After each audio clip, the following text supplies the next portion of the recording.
Welcome back to Life Unlimited. I'm Nora Oliver, and today we're diving into a crucial health topic that affects millions of people worldwide: diabetes.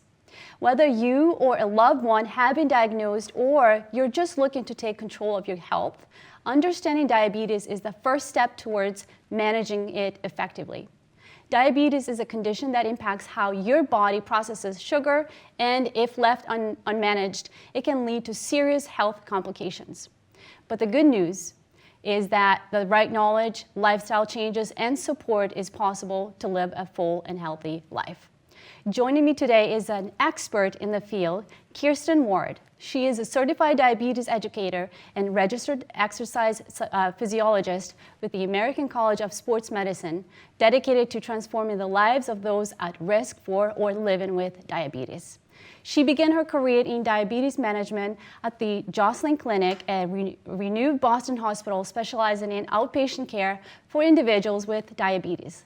She currently works with the medical device company, teaching insulin pump therapy to both patients and providers, and has her own business as a diabetes consultant coach. She's passionate about leading by example. Kirsten practices what she preaches. She has completed 13 marathons, 6 of them being the Boston Marathon. Welcome, Kirsten. How are you? Great. Thank you for having me, Nora. It's so good to have you here. Can you introduce yourself and share a little bit about your background in diabetes world? Sure, absolutely. So I got into the diabetes field when I started working at the Joslin Clinic in Boston. Prior to that, I was a personal trainer, and then I went back for my master's degree at UMass Amherst, so not too far from Boston, and have my master's in exercise science. So studying exercise physiology, and then at Joslin Clinic is where I received my diabetes education and expertise, and from there went into medical devices of various kinds, from injectables to now insulin pump therapy, and then have my private practice. That's incredible. Wow, that's a very inspiring background. Thank you. That's great. So what inspired you to be a diabetes educator? In some respects, I consider it potluck in the sense that I fell into the career in some respects, but in other ways, I was very pragmatic, and I knew I wanted to work at the Joslin Clinic. I didn't know what it was. I didn't know the first thing about like what's a normal blood sugar. And so I was kind of like your viewers, which was I knew nothing. All of a sudden when you get diagnosed, it is a crash course in so many different terminologies, medications. It's overwhelming. That's where I was, and that's sort of some of the information and background that I take when working with my patients and my clients, is that I can understand how overwhelming it can be. I really wanted to work at the Joslin Clinic because I knew I wanted to do something that had a bigger impact for my clients, not just in a personal training gym atmosphere. And later on, I actually had an uncle that got diagnosed with type 2 diabetes. And he has since passed, but it was many of the misconceptions that he had, which was, oh, I don't have any family history of type 2. Even though I'm overweight, I won't get it because there's no family history. So, you know, we can talk about some of those misconceptions. But yeah, so it has touched me personally as well in my family. So what is diabetes? Great question. So diabetes is a dysfunction of the pancreas. So the pancreas secretes a lot of hormones. And to not get into too much physiology to bore our viewers, but to really understand that when we eat food, we need to transfer that food into a source that our body can use. Sort of like when I go to Europe and I need to transfer my dollars into euros. Our body does that, and it does all these chemical equations, and then insulin is secreted. Insulin's like a key to unlock the door and let the glucose, the food that we eat, get into our cells, and glucose is gas, it's energy for our body. It's what we use as one of our fuel sources to run our bodies, to think, to move, everything. So we need to be able to get that glucose from our bloodstream into our muscle cells. And insulin is that key, and insulin is secreted from the pancreas. So what is pre-diabetes? Great question. Pre-diabetes is the stage that they talk about prior to getting the actual diagnosis of diabetes. So we can talk about how we diagnose diabetes. In some respects, I really think saying prediabetes is a disservice to our patients. And when I'm speaking to a patient that's kind of on this verge of this cliff, almost tipping over to having full-blown diabetes, I say to them, listen, I'm either pregnant or I'm not pregnant. Good point. I can't, Right. There's one or the other. Right. It's not like you can say you're pre-diabetes and then it can go away. Yes, we can you? sometimes Maybe reverse. for type 2? Or For like- type 2, we can kind of reverse it. And if we are at that pre-diabetes stage, we can kind of set the clock back. But I feel like it's a disservice to our patients because it's sort of like, well, you haven't had a heart attack yet, so just start exercising and eating better. And when you get a heart attack, then we'll put you on these other medications. And I was like, why do you want to wait for the heart attack to happen? Right. So what is juvenile diabetes? Juvenile diabetes is a term that we used to use. We don't use it anymore. Oh. We actually say type 1 and type 2.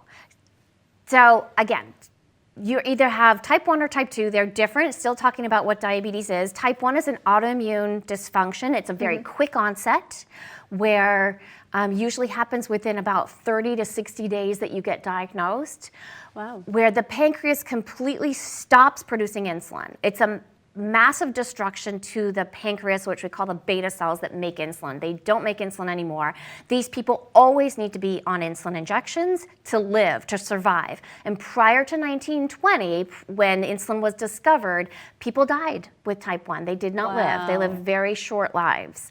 Wow. So type 1 autoimmune, meaning the body self-attacks itself, it attacks the pancreas, no more insulin produced. It can happen at any age of our life. It usually happens within the first 21 years, and that's why we used to call it juvenile.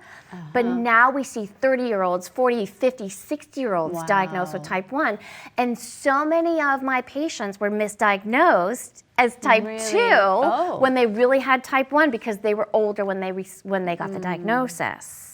Right? So we see misdiagnosis a lot with our adults diagnosed with type 1. Type 2 is different. Type 2 is a slower onset. There's obviously family history, lifestyle modification. So if we're heavier, if we're less active, if we're sedentary, we have a higher risk. If we have family history, we have a higher risk. So type 2 is a slow degradation of those pancreas beta cells. Wow. Where at diagnosis of type 2, 50% of that pancreas is already not producing insulin. 50% of the That's pretty pancreas is high. dead. Wow. And so these people can start with pills, oral agents, because those oral agents, those pills, need some of the pancreas, some of the beta cells working. And then every year that you have diabetes and don't lose weight, are more sedentary, more and more of the pancreas gets kind of died off and killed off.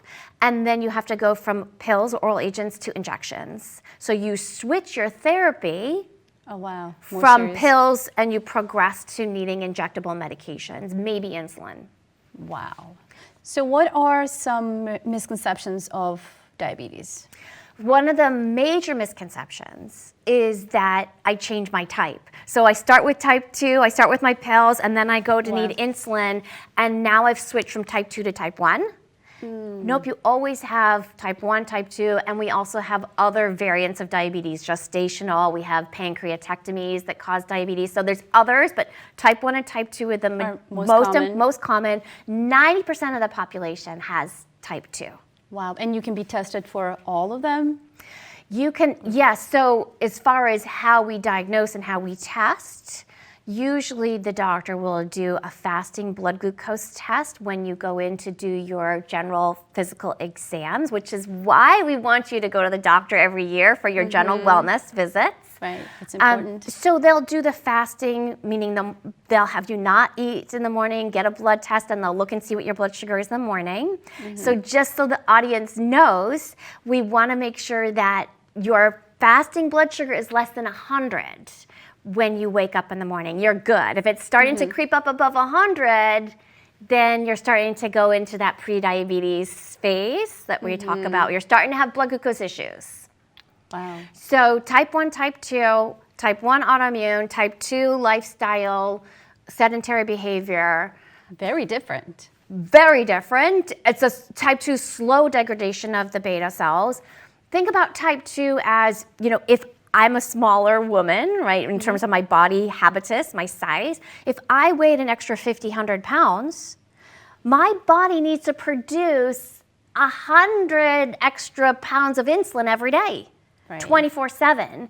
And after doing that for so many years, it's fatigued, it's exhausted working 24/7. It says, I'm kaput and done. Wow. I like that's using well analogies. explained. No, I like that. Because it helps people. Is one worse than the other? Great question. No, it's all based on the A1C test. The A1C is a blood glucose test that we look at the past 3 months of what your average blood sugar has history. been, the history. So it's a retrospective look back and see how have your blood sugars been for the past 3 months.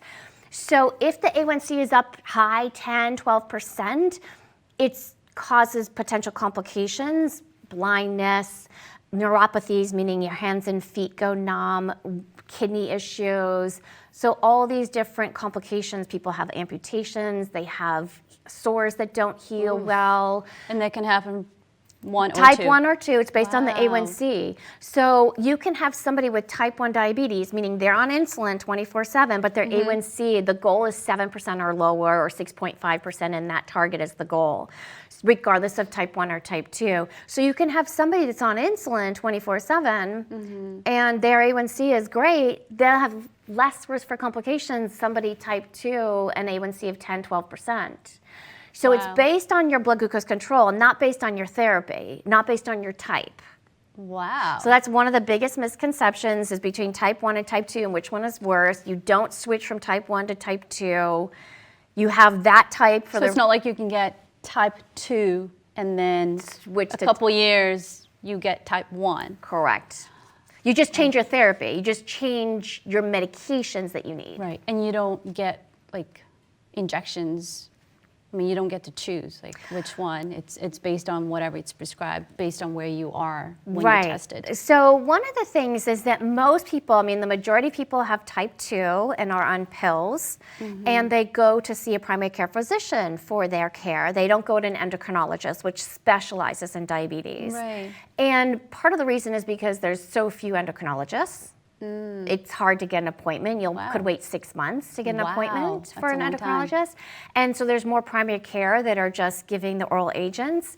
And most physicians, endocrinologists and primary care, are not quick or fast enough in changing the therapies and aggressive enough would be my particular critique as a diabetes educator. It's very well documented, the inertia of physicians, that one pill could maybe lower your A1C 1%, but 2 pills then maybe 0.5%. So if your A1C is up at 10 and you're not going to make some lifestyle modifications, you really need to go to injections quickly. Right. Right? Wow. And there's Yeah. different kinds of injectables besides insulin, but again, you want to get that A1C down, whether it's with injections or with pills. You've got to do what you need to do to Stay on get top of it. get blood sugars down. Right. Yeah. So what are the key lifestyle changes that someone should maybe make regarding diabetes? Yes. Well, it's one of the hardest ones is nutrition. And it doesn't mean you have to get rid of sweets, because that's one of the other myths is that you can't eat sugar or you can't have your chocolate cake on your birthday or whatever it may be. But it's swapping out foods so that you're not eating so much of the white foods, white bread, white sugar, think about pasta, yeah. potatoes, rice, all the things that we love, all the sweets. And so we really want to try to eat more vegetables. So think about 50% of your plate to 75% of that plate being vegetables. And corn and peas are not vegetables. Unfortunately, they might be yummy. Most people are like, yeah, I love corn. Yeah. But it's starch. Corn And is on everything. Yeah. corn is a starch, exactly. Green peas are a starch, so you want to stay away from those. They're very starchy. Wow, I never thought peas. Yeah, those small little green peas, yeah. Right. But if you get the peas on like the pea pod or green beans, different. There's more fiber, so it's not going to raise the blood glucose as much. So more basically vegetables. eat healthier. Eat healthier. Better choices. And also start to move more. Yeah. If you can lose anywhere between 5 to 10% of your weight Fat. Yeah. and start moving more, I always say to patients when they're coming to me and they want advice on exercise, walk every day. Right? 30 That's minutes. the simplest way. It's the Instead easiest. of elevators, take the stairs. Instead of Exactly. you know. Park your car further away. Take those extra steps. Right now, this Right. moment, it might not add up, but over a year, it will be several pounds. difference. Yep. Absolutely. Don't, where it says put the shopping cart back here, don't put it back there. Take it back to the store. Yep. All those little things. Think about all the things It that adds we've up. stopped I doing. pay attention to that. From Yep. shoveling snow to mowing our lawns. We've stopped adding all these activities. We're not as active, right? We have drive-throughs. We can't even walk inside a restaurant to get food. Exactly. We sit in our cars. I mean, that's not being active. Right. We work exactly. from the house, you know. We remote. sit at our Like desk. Exactly. We're in school all day. We're sitting. We come home. We sit. We're not so active anymore, especially during the cold weathers. We're just Especially here in Boston. It's challenging with the ice and snow, but a lot of malls are open early in the morning. Yes. So free walking places where it's clean safe. your house. Clean That's your my best house. activity. I Yes. clean so often. I'm up. My house is clean. I feel better. And you know what I do is, you know how most people clean with a mop, but I don't like the lines that it leaves, so I actually clean on my hands and knees, like the old-fashioned way to clean it, and that's a lot of work. Yep. Yeah. No, I clean a lot, and mostly because I know it keeps me active, especially in the winter. I can't really go too far, and I'm a single mom, so having to take care of 3 kids, it's hard to leave the house. So there's always ways Always. to find what you can do, or get a working station, like standing station. Exactly. I have a So you're standing up, you're desk where you, moving. Yep. standing desk, sitting desk, so you have that option to do both. They have Exactly. those little sort of mini treadmills or Stairmasters. Even if you Yeah. have knee or hip issues, you can get one of those little bike pedalers. You can get them on Amazon where you can use it for your arms or your feet underneath your desk. Yeah, I feel like there's always answers, but we have to look for it, and don't just wait. We have to start to become more active in terms of we're eating so many calories, but we're not expending those. Yep. Right. body So has that's to and move. then it's not just the biggest challenge I think for our patients is they're like, I'm eating less and I'm moving more and I'm still not losing weight.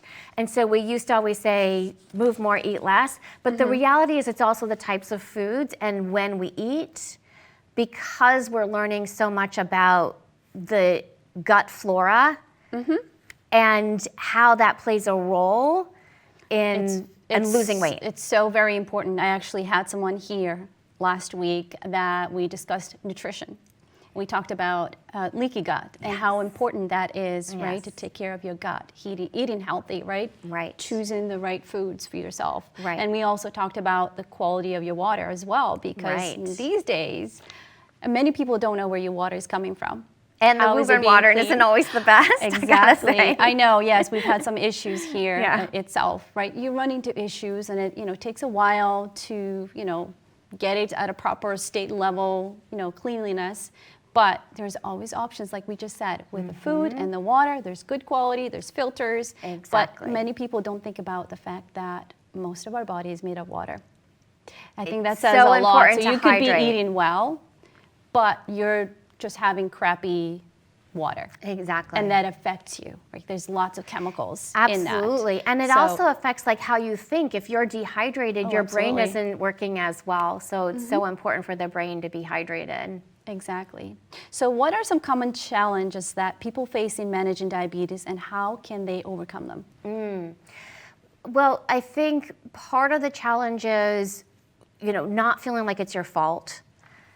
And yes, there might be some responsibility in like, oh, I've let myself gain weight or be sedentary, but to really kind of be like, well, right now I know, now I'm learning and I'm being proactive.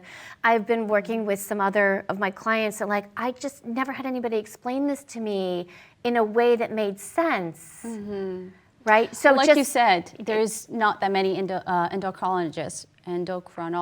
Right. So if you're not having those talks, you feel lost and confused. Right. But I'm assuming, there's people like you, right? Exactly. That they can go to a diabetes educator. I'm sure there's support groups as well. There's lots of support groups on Facebook groups as well. So if you're limited on your income, there's so much you can find online. I'm always careful about what you find on Facebook chat groups because some of the Yep. information isn't right or is a little bit off base. So making sure that you're getting that right information, shows like this one, like yours, to be able to provide, like even go to the one that you had the previous speaker on nutrition, because I'm Right. sure she had a wealth She of can information. absolutely help with all of this, especially Exactly. don't let yourself go too far out. Right. If you can prevent something more serious, this is your life. And I Take it think the seriously. biggest challenge is really like you have to take a proactive role in your health, because if your A1C is above 7, don't just be like, oh, it's okay. If my doctor says it's okay, it's at 8. I'm telling you that 7 is the goal Pretty at high. minimum. Like what I'm saying, like you have to get below 7. So you don't want that A1C to be high. If you don't know what it is, you need to find out. You look at your lab results. Call your doctor's office, get some new labs. So you really have to be very proactive in your own healthcare nowadays. And that's, I say, one of the your biggest life challenges. in general. Like you have to about everything. I mean, it's Yep. up to you, Right. So how does stress impact blood sugar, and what are some strategies to manage stress effectively? Well, to manage stress, meditation, relaxation, breathing exercises, getting a massage is one of my favorites. Good. Anything that, like exercise, whatever you need to Whatever be able works for to you. works for you. One of the things that I think culturally that has happened is that we manage our stress with food or with drugs, alcohol. Yep. So we really need to find other ways to manage our stress that's not using a substance, whether it's food or any kind of alcohol, drugs, etc. So really starting to look at, okay, well, there's tons of support groups to go to. Right. In managing your stress. Maybe it's a friend that also wants to partner with you, right? Make sure that friend is a really good buddy that's not going to self-sabotage and sabotage you. Right. So, but stress can really have an impact on the blood sugars. There's probably a good 42 factors that we know that can increase or decrease your blood glucose levels. Wow. That we probably haven't even identified some. So stress can really raise, So it can really impact. raise your blood glucose levels. Caffeine can raise your blood sugars, even if Really? it's black coffee with no milk or sugar. Alcohol, drugs. Alcohol can lower it, exactly. It can raise it, depends upon what kind of alcohol you're having. So many factors to impact your blood glucose levels. This is why continuous glucose monitors are so helpful for people now, Wow. which are they're not new on the market, but most people with diabetes are starting to use some CGM, some continuous glucose monitor. That's great. So what are some new advances in diabetes care management? Well, the biggest thing I would say for type 1 is that the insulin pumps are now communicating to the CGMs and vice versa, so that when the blood sugars are going up, more insulin is secreted. When the blood sugars are going down, less insulin is secreted or stopped completely to prevent low blood sugars.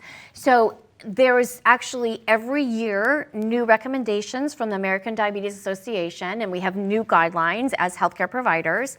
And the majority of people with type 1, 60% of them are probably not on an AID, an automated insulin delivery system. Wow. And it is now the standard of care that every person that has type 1 diabetes and is on insulin 24/7, you could be type 2 on insulin 24/7, should be on an AID, meaning Wow. a pump and a CGM communicating to each other. Wow. So are there any exciting developments on the horizon on diabetes treatments? Well, everybody's been wondering, like, when are we going to be able to have a pancreatic transplant that's going to work?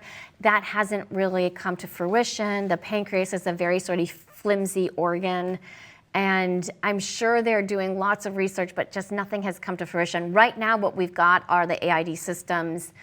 and that's the best that we have. And there's no cure.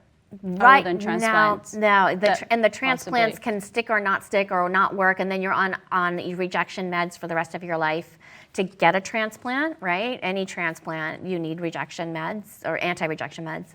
So that's a very personal conversation with your physician, Wow. and whether or not you're a candidate and whether or not there is, the availability. So right now, even though, it's a lifelong situation in terms of you have diabetes for your life, as for type 1 and type 2, I've had people that I've worked with that have reversed their diabetes so that they're off their medications and using diet and exercise to control their blood sugars. Nice. So it's That's good. possible with type 2. Type 2 though, right? It's very different Right. if you do that early enough. But if you were diagnosed with cancer, you're going through cancer treatments and chemo treatments, and we don't know the success sometimes depending on the cancer.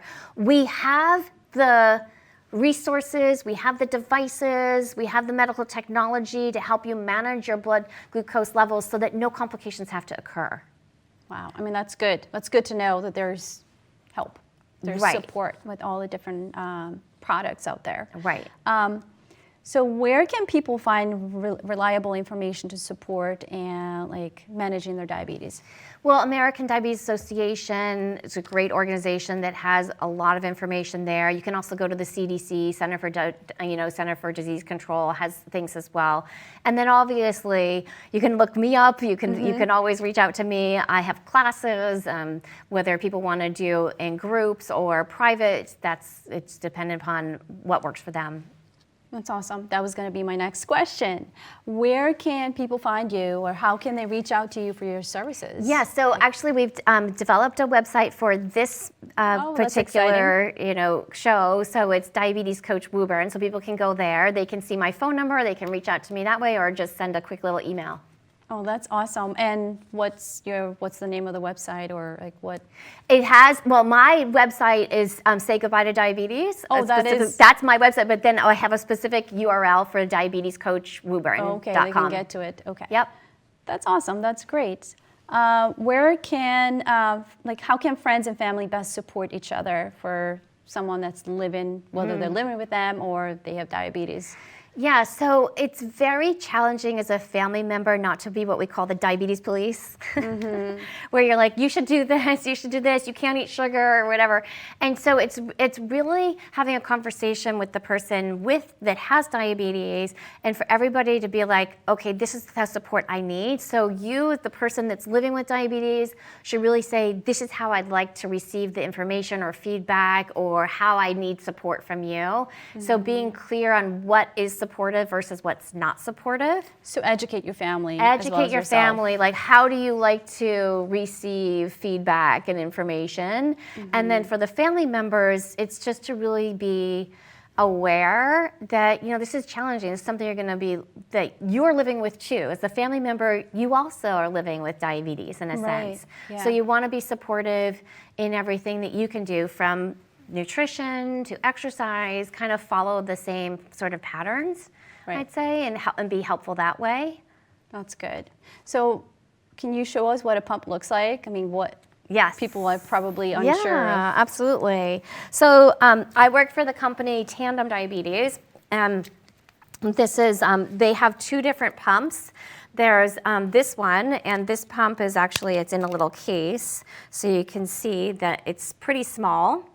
And so people will be able to see their blood sugars on here. They'll be able to see their blood sugar trends and see when when they need to give themselves insulin. And then the way that they get their insulin is through this little port right here, which is an infusion set. Wow, so just this portion This goes portion on right your here. So body. you put it on your stomach, on your thigh, wherever, and you can see how I just disconnected. So basically disconnecting means going like this, taking that little piece off and disconnecting and then connecting back up. So people can connect and disconnect for a shower, for swimming, for sports, for if they had to get an X-ray or something like that. This is a smaller pump. That's pretty small. It's pretty Wow. small, and this pump can actually be worn on body, so they can wear it something I've like seen that. those, like Yeah, in the arm. people wear it on the arm. Yeah, exactly. So they'll wear their continuous glucose monitor as well, and so this is also easy to like connect. But they can wear this one in the shower, so very easy Oh wow. to wear it on your arm, on your tummy, wherever you So on you your can back. be active, live a normal life. Exactly. I basically. mean, you can have this underneath your clothing and nobody needs to know it's there. Right. It can be very subtle. And even this can be very subtle because you can control this with your phone. So you can actually give yourself insulin from your phone. That's pretty awesome. Yeah. Wow. So you can see that the pumps are getting smaller. You know, some of them have these two have different tubing lengths that you can use.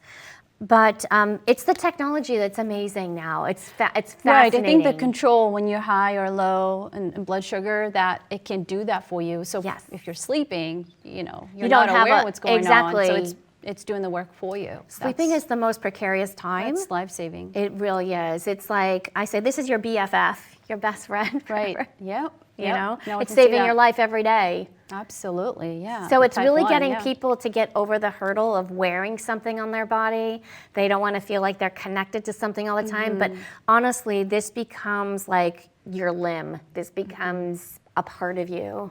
Well, it makes your life easier, and you're not constantly injecting yourself because that's more Yes. painful. Like with this one, right? You put One it on your body injection once, for every and- 3 days versus 4 or 5 injections a day. Right. Big difference in preventing scar tissue and quality of life. Honestly, your meal planning you have more options with your meal planning. Right. You know, when we're out to eat dinner and we're not sure when the food's going to arrive, when do I take my insulin? That's true. Yes. Yep. You know? because if you give yourself a shot and then food is delayed, You have more options with the pumps Right, in that makes reference to sense. that. So yeah. Well, Kirsten, thank you so much for being here and sharing so much information about diabetes, all types of diabetes. My I wasn't pleasure. sure. I never heard of more than type 1 and 2, and Yes. juvenile. Gestational, yeah, exactly, Yeah. different kinds of health situations. So yes, So absolutely. this is very, yeah. very helpful, and I'm sure many viewers are going to enjoy this feedback, and hopefully they reach out to you if they need support, because this can be scary. Yes. And it's new, and obviously people don't talk about it that much. And when it's actually happening to you, it's a completely different world than when it's happening to somebody else and you think you understand it. So Right. thank you so much for being here. I really, really am so thankful. And yeah, pleasure. thank you to the viewers for watching. Yeah, We'll thanks see you for next having me. time.